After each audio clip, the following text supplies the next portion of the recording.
우리가 지난 주일에 부활주일을 보냈습니다. 예수님이 십자가에 돌아가셨을 때에 주님이 특별하게 사랑하셨던 베드로는 저주까지 하면서 3번이나 예수님을 부인했고 다른 제자들도 다 도망했죠. 그리고 예수님이 부활하신 후에도 부활하신 예수님을 만나고서도 고기잡이로 다 돌아가 버렸습니다. 그런데 어떻게 해서 그들이 그렇게 부인하고 심지어는 부활하신 예수님을 만나고서도 고기잡이의 삶으로 돌아가 버렸던 그들이 어떻게 해서 사명을 회복하고 복음을 위해서 순교까지 할 수 있었을까?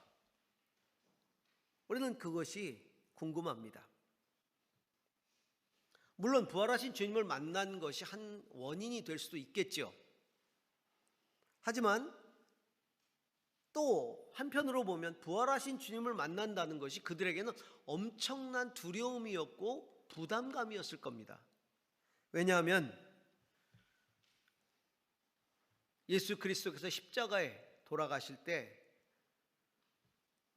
다 배반했기 때문에, 도망했기 때문에 그 살아나신 예수님을 다시 만난다는 건 굉장히 부끄러움일 거예요. 또 두렵기도 했을 겁니다. 가끔 드라마를 보면 죄를 지어서 수감된 아들을 어머니가 이제 면회를 가는데 자식이 그 면회를 거절할 때가 있어요. 그 어머님이 한없이 기다리다가 그 자식을 만나지 못하고 눈물 흘리고 발걸음을 돌립니다. 그런데 자식이 왜 그 어머니를 안 만날까요? 왜 거절할까요? 너무나 죄송해서, 이 못난 자식 그 모습을 보여주기 싫어서, 그래서 거절하는 거죠. 아마 제자들이 그런 마음이 있지 않았을까 저는 생각이 됩니다.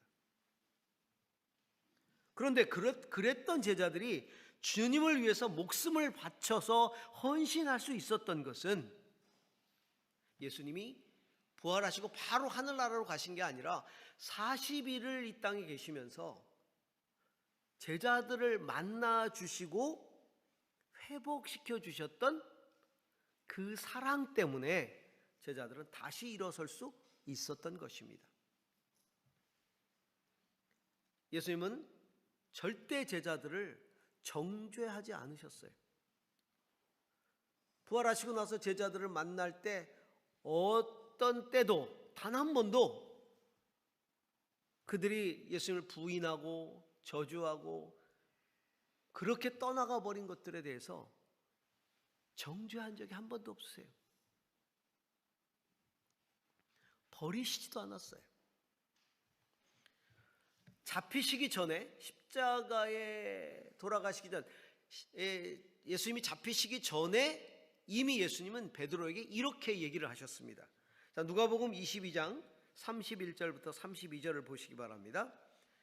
시몬아 시몬아 보아라, 사탄이 밀처럼 너희를 체질하려고 너희를 소나기에 넣기를 요구하였다. 그러나 나는 네 믿음이 꺾이지 않도록 너를 위하여 기도하였다. 내가 다시 돌아올 때는 내 형제를 굳세게 하여라. 잡히시기 전에 이미 예수님은 사탄이 체질하는 그 사탄의 시험에 제자들이 빠져들어갈 것을 알고 계셨어요. 그러면서 기도하신 거예요. 네 믿음이 꺾이지 않기를 기도했다. 그리고 뭐라고 말씀하세요? 다시 돌아올 때는, 다시 돌아올 때는. 예수님이 이미 제자들이 다시 돌아올 것을 알고 계셨고 기대하고 계셨고 그렇게 다시 돌아오도록 뜻하고 계셨다는 거죠. 그게 예수님의 마음이었어요. 자, 마가복음 14장 28절에서 30절은 이렇게 말씀하고 있습니다. 함께 같이 읽겠습니다. 그러나 내가 살아난 뒤에 너희보다 먼저 갈릴리로 갈 것이다. 베드로가 예수께 말하였다. 모두가 걸려 넘어질지라도 나는 그렇게 하지 않을 것입니다. 예수께서 그에게 말씀하셨다. 내가 진정으로 너에게 말한다. 오늘 밤에 닭이 2번 울기 전에 내가 3번 나를 모른다고 할 것이다. 어떻게 부인할 것인가를 너무나 구체적으로 잘 알고 계셨어요. 그런데 뭐라고 말씀하시냐면 내가 살아난 뒤에 너희보다 먼저 갈릴리로 갈 것이다. 제자들이 다 배반하고 도망갈 것을 아시면서도 그들을 다시금 이 사명, 주님의 부르심의 길로 돌아서게 하시려고 확신하시면서 처음 그들을 부르셨던 그곳 갈릴리, 그들이 사명을 받았던 그 갈릴리, 그곳으로 내가 먼저 가 있겠다. 거기서 기다리겠다. 거기서 너희를 회복시키겠다 라고 말씀하시는 거죠. 여러분, 사명을 위해서 목숨을 걸고 헌신할 수 있는 믿음은 어디서 생길까요? 그것은 나를 회복시키시고 그리고 동행하시는 그 주님의 사랑을 깊이 신뢰하면서 그 믿음이 생기는 거예요. 오늘 저는 회복시키는 사랑을 함께 좀 묵상하고 싶습니다. 그 회복시키는 사랑에 대한 확고한 믿음이 있기를 주의 이름으로 축복합니다. 그 첫 번째로 주님은 당신의 사랑으로 평안을 회복시키십니다. 자, 무엇을 회복시켜요? 평안을 회복시키신다. 예수님이 잡히셨을 때 도망했던 제자들은 문을 닫아 걸고 다 숨어 있었어요. 왜요? 두려워서. 주님이 돌아가시고 안식구 첫날 부활하셨죠. 그때 주님은 제일 먼저 제자들을 찾아가셨어요. 두려움에 문을 닫아 걸고 있는 그들을 찾아가셔서 그 첫 마디가 뭡니까? 샬롬, 평안을 선포하신 거예요. 요한복음 20장 19절 한번 보시기 바랍니다. 그날 곧 주간의 첫날 저녁에 제자들은 요한복음 20장 19절입니다. 유대 사람들이 무서워서 문을 모두 닫아 걸고 있었다. 그때에 예수께서 와서 그들 가운데 둘러서서 너희에게 평화가 있기를 하고 인사말을 하셨다. 평화를 선포하셨죠. 자, 21절에 예수께서 다시 그들에게 말씀하셨다. 너희에게 평화가 있기를 빈다. 아버지께서 나를 보내신 것 같이 나도 너희를 보낸다. 지금 두려움에 떨고 있는데 예수님 뭐라고 말씀하세요? 아버지께서 나를 보낸 것처럼 나도 너희를 보낸다. 벌써 사명을 말씀하고 계세요. 두려워 떨고 있는 제자들에게. 그런데 두려워 떨고 있음과 사명 사이에 뭐가 있어요? 주님의 평화가 있는 거예요. 평안을 회복시키시는 거예요. 제자들이 왜 도망했을까요? 왜 배반했을까요? 배반하고 싶어서 배반한 게 아니죠. 도망하고 싶어서 도망한 게 아니에요. 두려우니까. 자기 스승이 무기력하게 잡혀 죽는 걸 보면서, 그렇게 무기력하게 십자가에 달리는 걸 보면서 세상 권세의 힘을 느낀 거예요. 그 두려움에 빠져든 것이죠. 예수님이 십자가에 돌아가신 후에 그 제자들은 어떤 존재였나요? 로마 정부에는 반역 도당이에요. 역모를 일으킨 반역 도당이란 말이에요. 왜? 죄목이 유대인의 왕이거든. 정치적 죄목이 유대인의 왕이에요. 반역을 일으켰다는 거예요. 반역을 일으킨 거예요. 정부에게는 반역 도당이고, 그리고 유대인들에게는 이단의 무리들이죠. 유대인들에게는 이단의 무리들이에요. 그 로마 정부에는 반역 도당, 유대인들에게는 이단의 무리들. 얼마나 두려웠겠어요. 이제 예수님 자기 스승이 죽었고 다음 차례는 자기들이. 우리 가끔 사극에서 보면 역모를 일으키면 어떻게 됩니까? 구족을 멸하잖아요. 역모를 일으킨 모든 사람을 잡아다가 구족을 멸한단 말이에요. 자자손손 모두. 얼마나 두렵겠어요. 게다가 종교적으로 이단이라고 판명이 됐기 때문에 이거는 매장당하는 거예요. 그런데 주님이 부활하셔서 제자들을 찾아오신 겁니다. 그리고는 평안이 있을지어다. 그리고 내가 너희를 보낸다. 사명을 확인시켜 주시는 거죠. 여러분, 사명자들은 두려움을 떨쳐버려야 돼요. 두려워하면 사명을 감당하지 못합니다. 두려움에서 회복된다는 것은 상황의 두려움을 떨쳐내는 거예요. 여러분, 사명을 감당하다 보면 상황적으로 두려움에 접할 때가 얼마나 많습니까? 복음을 전할 수 없는 이런 상황, 믿음을 이야기할 수 없는 상황들 많잖아요. 두렵습니다. 그리고 관계의 두려움을 떨쳐버려야 돼요. 사실 제주에서 목회를 하지만 예수 그리스도를 믿지 못하는 많은 케이스 중에 관계 때문에 믿지 못하는 경우가 굉장히 많아요. 제주가 이 관계 사회다 보니까 다 안 믿잖아요. 친지들이 다 안 믿어요. 그러니까 믿기가 굉장히 어려운 거예요. 관계의 두려움을 떨쳐버리는 거죠. 게다가 한 번 실패했던 패배의 두려움을 떨쳐버리는 것, 이거 쉽지 않아요. 한 번 지면, 패배하면 그 다음번에도 또 질 것 같은 그 두려움이 있거든요. 여러분, 주님이 우리를 사랑하신다는 걸 믿습니까?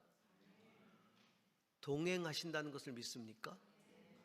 그렇다면 주님은 두렵기 때문에 문을 다 닫아 걸고 있는, 다 차단한 우리의 인생 가운데 들어오셔서 그 두려움의 모든 것들을 다 떨쳐버리시고 우리에게 참된 평안을 주신다는 사실을 믿으시기 바랍니다.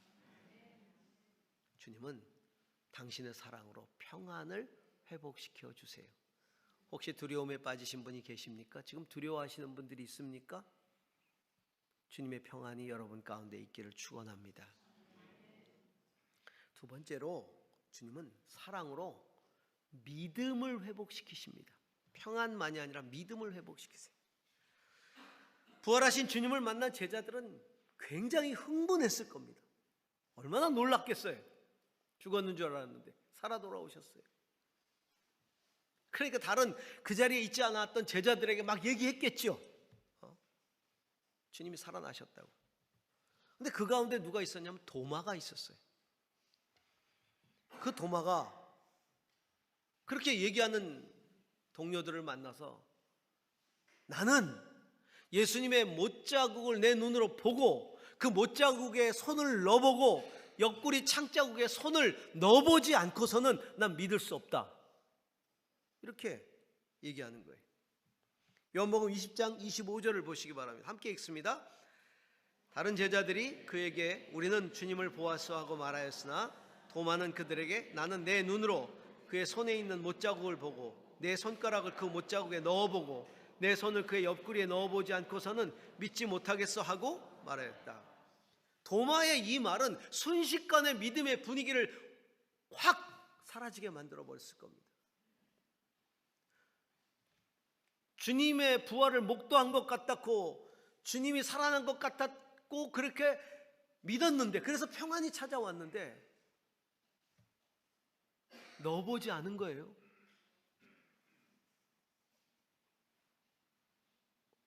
확인을 안 해본 거죠. 여러분, 저나 여러분 같은 확인하시겠어요? 갑자기 주님 훅 오셨어요. 뭐 기도하는데 오시든지 꿈꾸는데 오시든지 오셨는데 주님 맞는지 확인 좀 해보십시다. 넣어볼게요. 심장마비 안 걸리는 게 다행이죠. 그렇죠? 근데 도마가 나는 넣어보지 않고서 못 믿겠다. 그 순간에 제자들의 믿음이 확 사라지는 거죠. 잠깐이라도 누렸던 평안이 의미가 없어져 버린 거예요.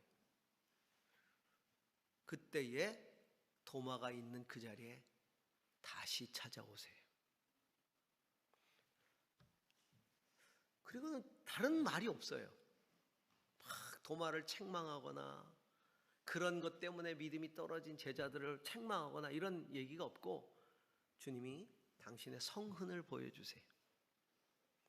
그러시면서 도마야, 한번 넣어봐라, 만져봐라, 이렇게 얘기하세요. 아빠 같잖아요.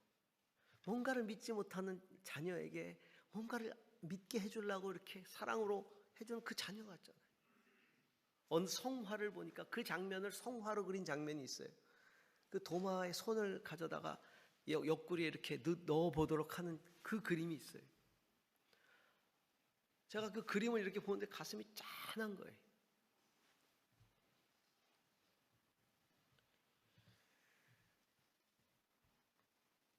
그리고 말씀하시죠. 의심을 버려야 된다.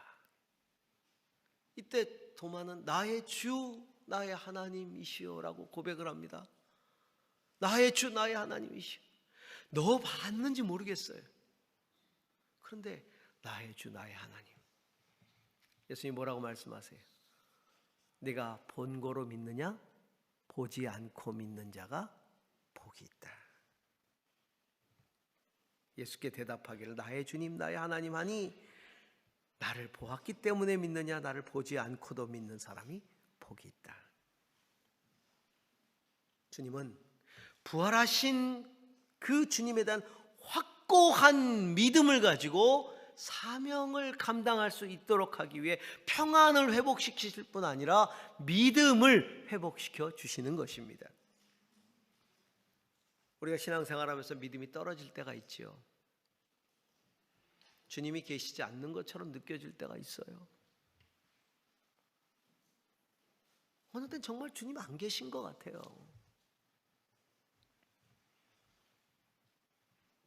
계신 것처럼 믿고 싶을 뿐이지 안 느껴져. 어느 때는 계시는 것 같기는 한데 지금 나와 동행하지 않는 것처럼 느껴질 때가 있어요.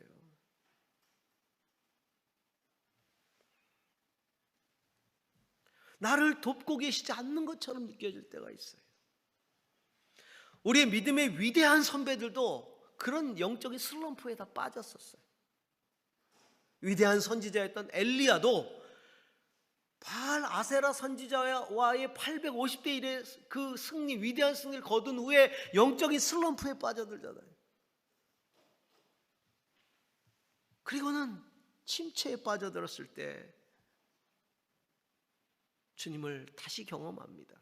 사도 바울도 마찬가지. 고린도에서 전도하다가 너무나 큰 데미지를 입고 사람들이 안 믿고 핍박받고 하니까 굉장히 침체에 빠져들었어요. 그때에 하나님이 나타나셔서 이렇게 말씀하십니다. 열왕기상 19장 18절에 보니까 그러나 나는 이스라엘에 7,000명을 남겨놓을 터인데 그들은 모두 바알에게 무릎을 꿇지도 않고 입을 맞추지도 않은 사람들이다. 사도 바울에게는 이렇게 말씀하십니다. 사도행전 18장 9절에서 10절에 그런데 어느 날 밤 환상 가운데 주님께서 바울에게 말씀하셨다. 무서워하지 말아라. 잠자코 있지 말고 끊임없이 말하여라. 내가 너와 함께 있으니 아무도 너에게 손을 대어 해하지 못할 것이다. 이 도시에는 나의 백성이 많다. 믿음을 회복시키시는 주님의 방법이 뭡니까? 믿음 없음을 책망하시는 것이 아니라 오히려 자기를 나타내시고 격려해 주시는 거예요. 그러면서 다시 일어서게 하시는 것이죠. 사랑하는 성도 여러분, 믿음을 회복시키시는 주님의 그 부활하신 주님의 그 놀라운 격려와 위로가 여러분 가운데 있기를 축복합니다. 세 번째로 주님은 사랑으로 평안과 믿음과 함께 사명을 회복시켜 주세요. 근데 사명을 회복시키시는데 어떻게 회복시키시냐면 상처를 치유하시고 회복시켜요. 왜냐하면 그 상처 때문에 사명의 자리로 가지 못하거든요. 패배의 상처에 사로잡히기 때문에. 부활하신 주님을 만난 제자들이 갈릴리로 갑니다. 왜냐하면 예수님이 내가 먼저 갈릴리로 간다라고 이야기했고 여인들을 통해서 갈릴리로 오라고 해라 하는 이야기를 들었기 때문에 갈릴리로 간 거예요. 그런데 그 갈릴리로 예수님이 간다는 게 이 제자들에게, 배반했던 제자들에게, 도망간 제자들에게 무슨 의미가 있겠어요?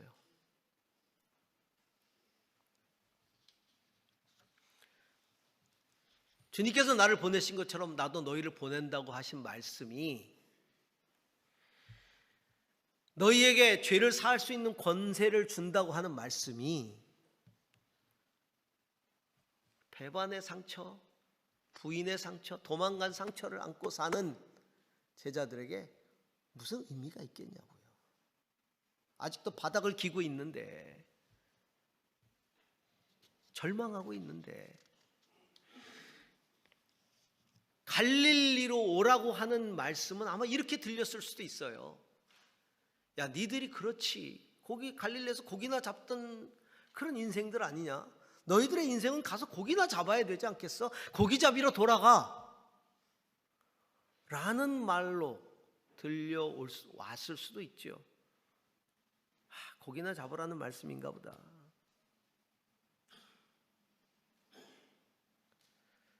우리가 그렇지 뭐. 자격지심.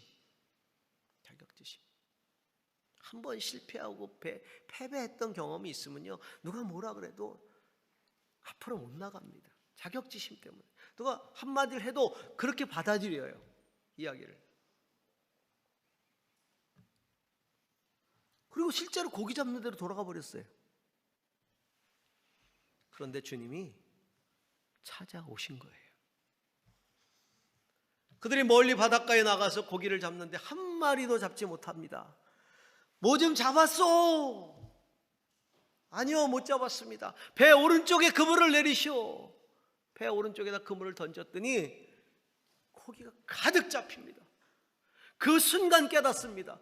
왜냐하면 언젠가 우리를 부르실 때 이 갈릴리에 찾아오셔서 깊은 데로 가서 그물을 던지라, 밤이 맞도록 수고하여서 한 마리도 못 잡았지만 저 깊은 데로 가서 그물을 던지라고 말씀하셨을 때, 그때 그물을 내리고 엄청난 그물을 잡았을 때, 고기를 잡았을 때 달려와서 무릎 꿇었잖아요.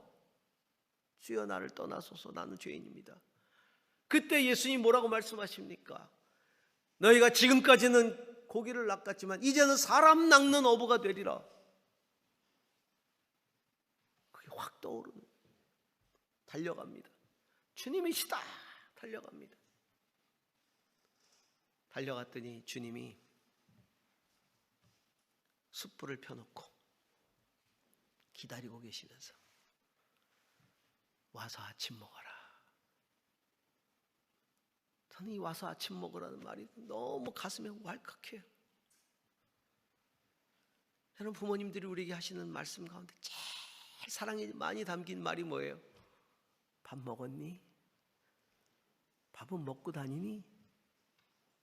요즘 밥 못 먹는 애들이 어디 있어요?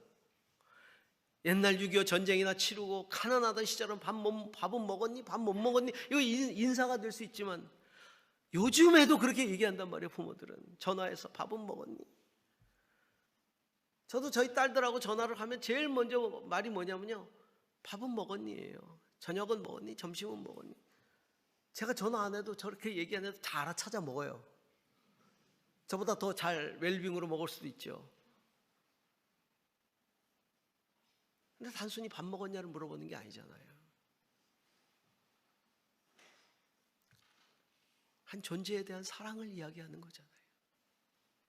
와서 아침 먹어라. 와서 아침 먹어라. 그리고 잡은 고기 좀 다오. 그래서 잡은 고기를 가져다가 숯불을 구워서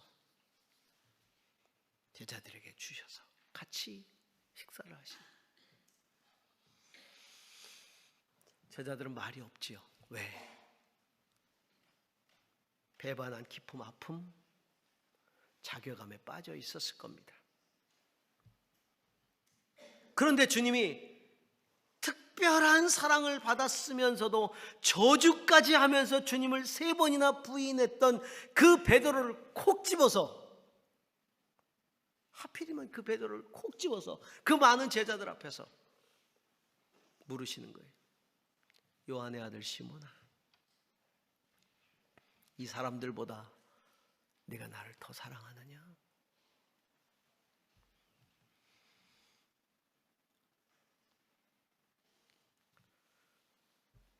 원문으로 보면 아가페스메 이렇게 돼 있어요. 영어 성경은 truly love 이렇게 번역을 하고 있어요. truly, 진짜 사랑하느냐? 진짜 사랑하니? 헬라어 원문은 아가페라는 단어를 써요. 숭고한 사랑, 희생적인 사랑, 그 사랑으로 나를 정말 사랑하니? 이렇게 물으십니다. 아마 주님의 마음은 그걸 확인시키고 싶었을 거예요. 베드로야, 내가 알아. 그런데 주님의 질문이 기가 막힌 게 요한의 아들 시몬아 이렇게 물으세요. 부르시는데 요한의 아들 시몬아, 베드로야 이렇게 부르시지 않고 베드로는 이렇게 말했다, 베드로는 이렇게 말했다, 베드로는 이렇게 말했다 라는 서술을 할 때 요한은 그걸 베드로는 이렇게 말했다라고 베드로라는 명칭을 쓰지만 예수님이 베드로를 부를 때는 요한의 아들 시몬아 이렇게 불렀다는 거예요. 넘어질 수 있고 실패할 수 있고 연약하게 좌절할 수 있는 한 사람의 아들인 너, 그래, 네가 나를 정말 사랑하니? Truly love? 아가페스메? 베드로 안에 있는 진정한 사랑을 주님은 알고 계셨어요. 확인하고 싶은 거예요. 연약하지만 넘어졌지만 배반했지만 그 속에는 깊은 사랑, truly love가 있다는 것을, 아가페가 있다는 것을 확인하고 싶었어요. 아가페스메. 그때 베드로가 대답합니다. 내가 주님을 사랑하는 줄을 주님이 아십니다. 뭐라고 대답하냐면 헬라어 원문으로 필로세 이렇게 대답합니다. 필로세. 이 필로라고 하는 건 우정이에요. 그래서 지식에 대한 소피아, 지식에 대한 사랑, 필로소피아. 이게 철학이잖아. 필로소피.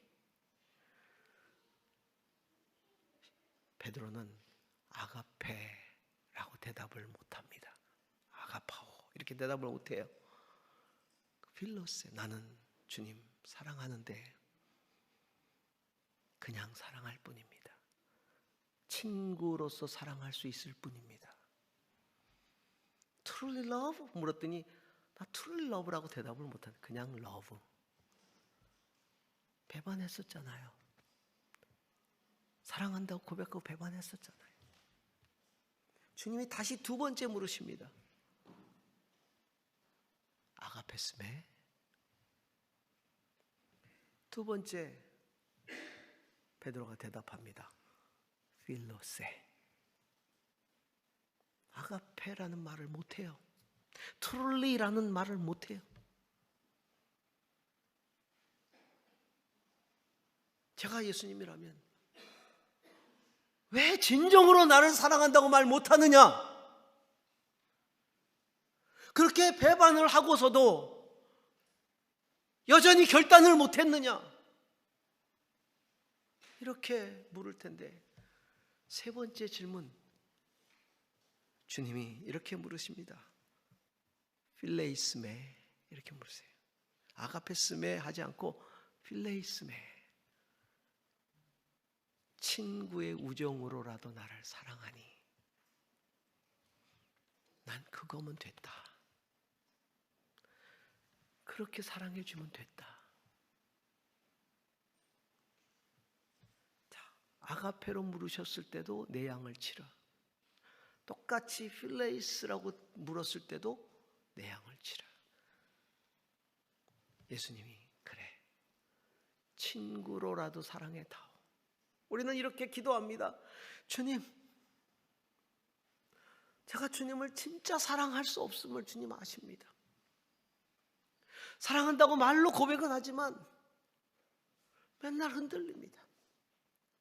정말 사랑하기 어렵습니다. 참 사랑하기 어렵습니다. 주님은 네가 사랑할 수 있는 너의 최선, 그것으로라도 나를 사랑해다오. 그러면 돼. 그러면 돼.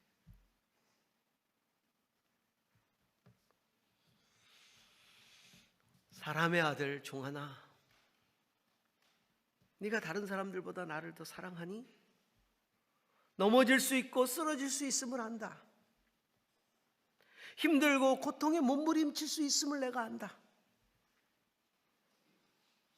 하지만 나는 네 안에 나를 사랑하는 사랑함이 여전하다는 것 또한 알고 있다. 그러니 일어나거라. 앞으로 나가거라. 내 일을 행하거라.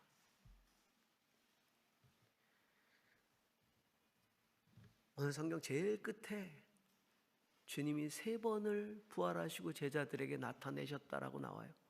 이 3번이 전부가 다 제자들을 회복시키기 위해서 찾아간 방문이었어요. 단 한 번도 정죄하지 않았어요. 한 번은 평안을 회복시켰고, 한 번은 믿음을 회복시켰고, 한 번은 상처를 치유하고 사명을 회복시켜 주셨어요.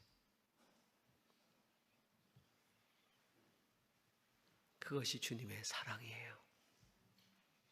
회복시키시는 사랑을 믿을 때 우리는 그 주님을 붙들고 사명을 다할 수 있는 거예요. 완벽해서 사명을 감당하는 게 아니에요. 우리는 회복시키시는 사랑을 붙들고, 그 주님 붙들고 오늘도 그 길을 달려가는 겁니다. 사랑을 회복시키시는 그 주님에 대한 온전한 믿음으로 오늘도 우리를 부르신 그 길을 힘있게 달려가는 저와 여러분이 될 수 있기를 주의 이름으로 축복합니다. 기도하십시다.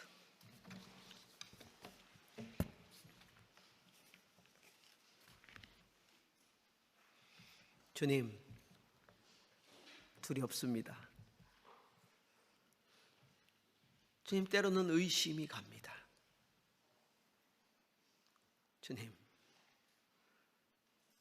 그 상처 때문에 헤어나질 못합니다. 그러나 오늘도 내 곁에 와 서 계시고 평안하라 말씀하시고 성흔을 보여주시고 옆구리를 내어 미시며 넣어보라 하시며 네가 사랑하는 걸 내가 안다. 내 양을 먹이라 말씀하시는 그 주님의 말씀을 붙듭니다. 주여, 오늘도 그 주님의 사랑을 붙들고 나아가오니 주여, 나를 사용하여 주시옵소서. 예수님 이름으로 기도합니다. 아멘.